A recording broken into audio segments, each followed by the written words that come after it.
Paano pumuti ng mabilis? Helping you achieve a brighter and more even complexion. This pack helps to detoxify the skin and reduce the appearance of dark spot to give moisture and nourish. 2 tablespoons of rice flour.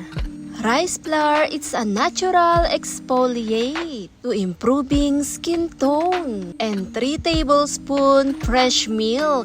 Contains lactic acid, brightens and keeps skin hydrated, natural cleanser and natural glow. At dito nga sa kombinasyon na pinagsama natin ang rice flour at milk, isa rin tong gently exfoliate at nagbibigay brightening skin.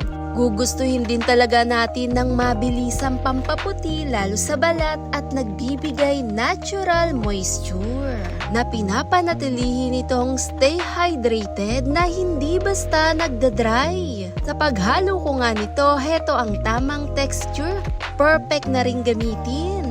At idinirekta ko na rin tong ilalagay sa aking balat. Napakaganda nito pampaputi sa kutis at nagbibigay kapansin-pansin glow effect. Heto rin talaga ang mabilisan na pampaputi sa ating balat.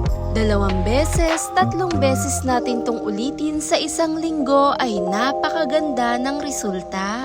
Nagbibigay brightening na pinapanatilihin itong hydrated ang balat, natural cleanser na rin ito.